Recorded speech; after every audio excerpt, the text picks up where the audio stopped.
nandito ulit ako sa ospital. Dismayado ako kasi second time na to na palpak ang punta ko. Yung unang palpak was supposedly dapat daw pala ay instead na surgeon yung aking pinilahan na doctor, dapat daw ay internal medicine. Kasi for surgery kasi ako. And last year, nagpa-check up na ako sa surgeon dito din. Kaya lang sabi sa akin, nasa isip ko kasi since last year pa yun at hindi natuloy yung pag-aasikaso ko, ay uulit ako ng check up sa surgeon. Pero ang sabi sa akin ay hindi na daw kailangan na magpa-check up ulit ako sa surgeon, dapat internal medicine na. So gumising na naman ako ng maaga, yun nga, a few days ago, para umulit. Tawag dito, bali yun nga yung problema last time, may lamok. So yung nga, so maselan po ako sa kagat ng lamok. Meron akong skin condition since birth, papular urticaria, hypersensitivity to insect bites.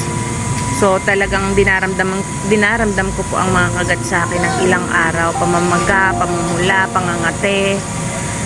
Minsan talagang naabala po yung pagtulog ko dahil po sa may dugo, dahil po sa mga kagat. So anyway, kahit po naglagay na ako ng citronella, ayan, talagang ayaw tumalab.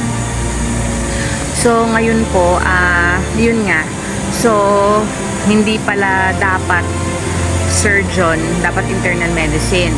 So chinek na yung aking requirements last time, yung laboratories ko na pinagawa, kumpleto naman na daw. Balik daw ako today para sa internal medicine. Internal medicine naman yung aking makita or pa-check-upan ko. Pagpunta ko na naman today, kulang pa daw ako ng requirement na isa na hindi nakita last time kasi hindi niya binuklat yung record ko. So today, binuklat yung record ko, nakita niya may isa pa pala akong requirement na nakalagay daw doon, which is clearance mula sa psychiatrist dahil nga sa anxiety ko.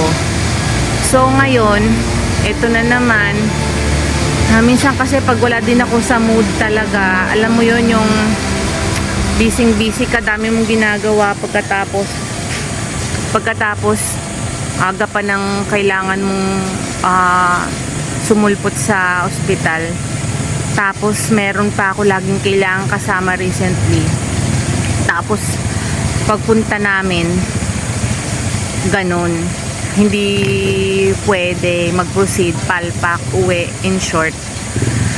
So hindi ako maka-proceed pa rin at medyo mahirap pa aking pagdadaanan kasi kailangan ko ng medical certificate or clearance nga pala from the psychiatrist daw na okay na ako, specifying na okay na ako at pwede na ako mag-undergo ng surgery soon. So yon, ngayon uwi ako, asikasuhin ko yung clearance ko from the psychiatrist para payagan ako na maoperahan, matanggal yung gallstone ko para hindi na ako namimilipit sa sakit at this oras o madaling araw ay tinatakbo sa ER dahil sa sobrang pain at hindi tumatalab yung antacids, yung mefenamic, mga ganyan. So yun. So, kailangan ko din asikasuhin na naman agad yung medical certificate, yung clearance ko.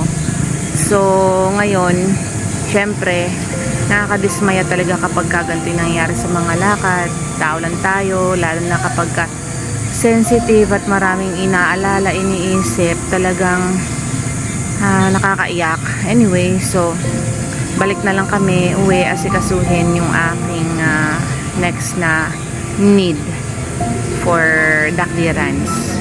Okay, so yun muna ang update ko sa inyo today. Okay, next time ulit.